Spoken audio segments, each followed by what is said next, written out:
Bapak, Ibu, dan saudara-saudari yang terkasih, selamat pagi berkah dalam. Ada dua orang teman yang bertanya kepada saya pada suatu ketika, "Romo, mengapa kami harus berpantang dan berpuasa?"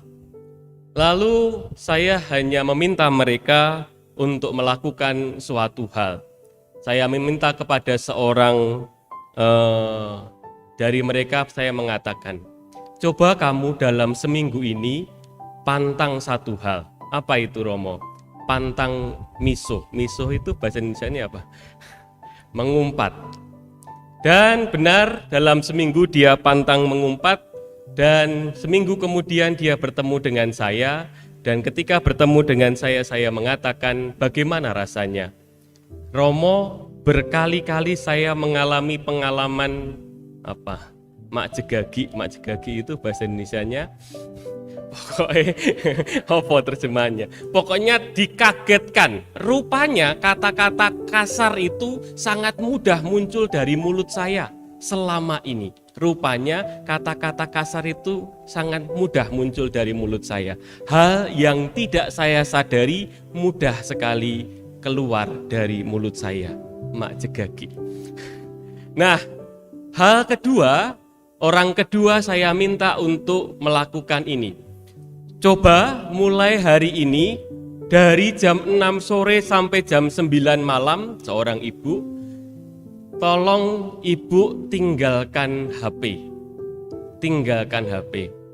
Seminggu kemudian pengalaman yang sama terjadi. Rupanya dia mengalami pengalaman terkejut. Rupanya selama jam-jam itu tangan dia itu selalu pengen ambil lagi. Dan rupanya dia kemudian sadar bahwa ada begitu banyak waktu yang dia habiskan bersama HP pada jam-jam yang seharusnya dia berikan perhatian kepada keluarga. Itulah pengalaman-pengalaman yang kalau mau disadari, pengalaman-pengalaman pantang dan puasa. Sehingga kita disadarkan tadi, ya renungannya mungkin diingat-ingat kata mak jegagi itu aja.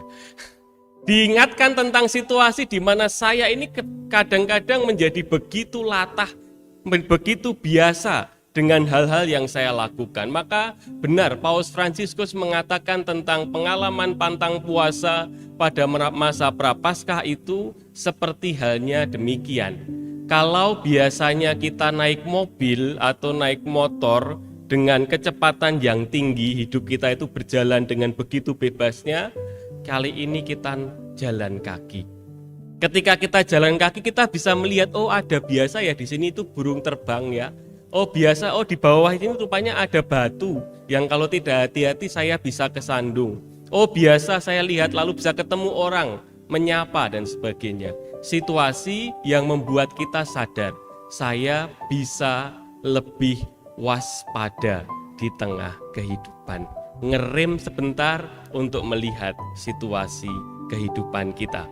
Itulah gambarannya. Dan dalam bacaan kedua seperti yang saya katakan dalam pengantar tadi, di tengah-tengah dikatakan,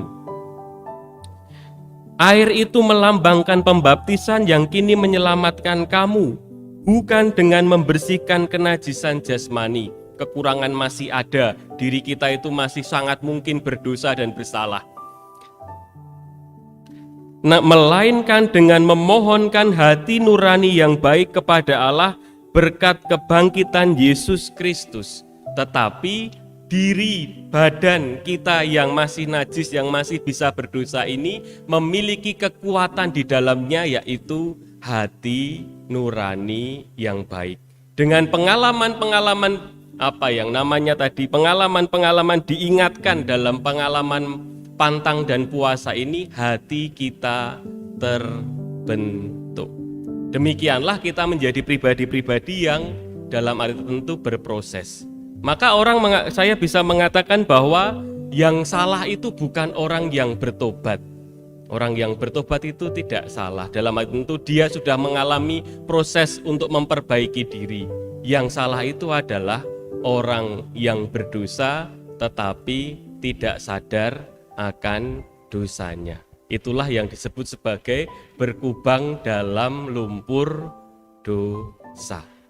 Biasa sekali mengatakan bahwa segala yang salah, yang kurang itu orang lain. Saya itu adalah orang yang benar-benar benar. Saya ini orang yang benar, orang lain itu salah. Selalu yang membuat situasi tidak benar itu adalah orang lain, bukan saya. Kalau dalam keluarga saya yang adalah salah, maka yang salah itu istri saya, suami saya, anak saya, bukan saya.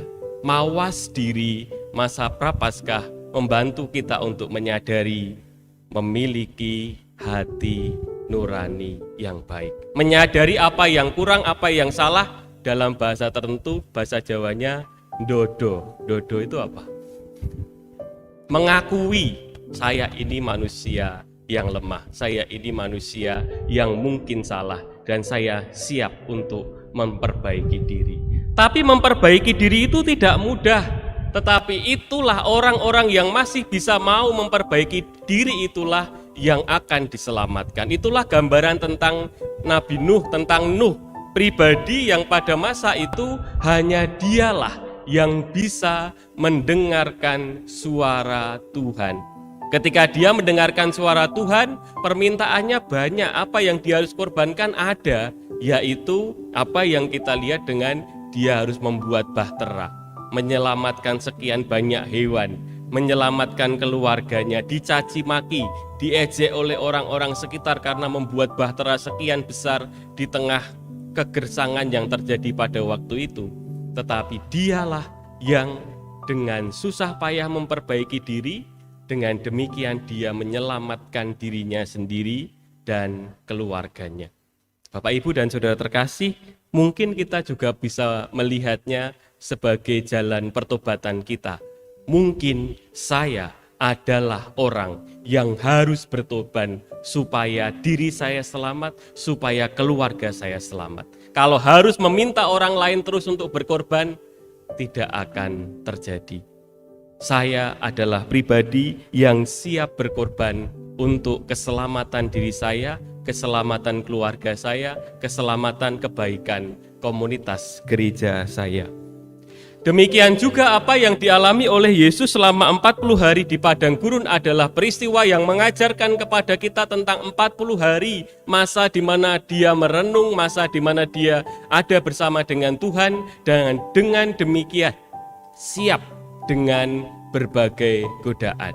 Setelah 40 hari godaannya oleh iblis itu, 3 macam godaan itu, dia bisa melewatinya. Dalam perjalanan panjang hidupnya, demikian pula bahwa berkali-kali ia dicobai untuk melakukan hal yang salah, dia selalu bisa menjadi pribadi yang kuat terhadap godaan, dan yang kedua adalah bijaksana.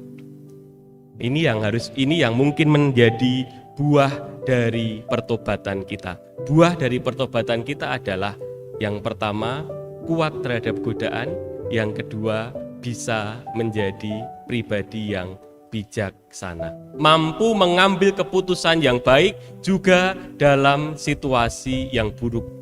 Mampu mengambil keputusan yang baik juga dalam situasi yang buruk. Saya senang kemarin hari Selasa kita mengadakan pertemuan online dalam masa Prapaskah, dan salah satu umat bertanya kepada saya, Romo, kenapa 40 hari masa Prapaskah itu disebut sebagai masa retret agung?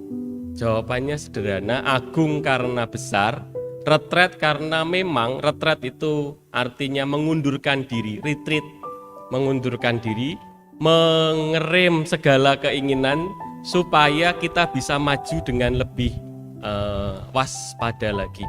Jadi melihat diri, koreksi diri, waspada terhadap diri sendiri, hingga akhirnya ke depannya melangkah lebih baik. Teman saya yang tadi mengalami peristiwa, diingatkan, terkejut-kejut betapa mudahnya kata-kata kasar muncul dalam mulutnya, kemudian menjadi pribadi yang lebih waspada terhadap kata-kata. Kadang-kadang kata-kata saya tanpa saya sengaja menyakiti orang lain. Teman saya yang tadi waktunya habis untuk dolanan HP di jam-jam yang harusnya dia berikan untuk memperhatikan anak-anak, kemudian lebih waspada. Saya kalau tidak hati-hati meninggalkan kesempatan untuk memberi perhatian kepada keluarga saya. Bapak, Ibu, dan saudara-saudari yang terkasih, kita pada masa pantang dan puasa ini membiarkan diri kita yang sebenarnya bebas melakukan apapun, tetapi memilih untuk tidak melakukan beberapa hal yang menyenangkan supaya hati kita terbentuk. Semoga Anda juga mengalami pengalaman mak jegagi. Pengalaman terkaget-kaget betapa saya ini kadang-kadang membiarkan roh jahat menguasai kehidupan saya, membiarkan hal-hal yang menyenangkan menguasai diri saya. Secara sederhana dikatakan tentang hati nurani yang baik itu demikian. Hati manusia itu sangatlah lentur dalam hidup ini. Kalau hati manusia ini dalam arti tertentu kita olah dengan olah rohani, olah batin, maka hati nurani ini akan terus-menerus menuntun kehidupan kita.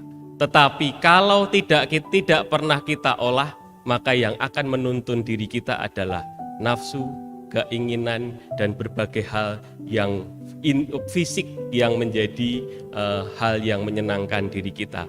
Semoga masing-masing dari kita boleh meminta kepada Allah hati nurani yang baik, dan masa 40 hari masa Prapaskah ini menjadi kesempatan untuk membentuk hati kita masing-masing. Kita hening sejenak.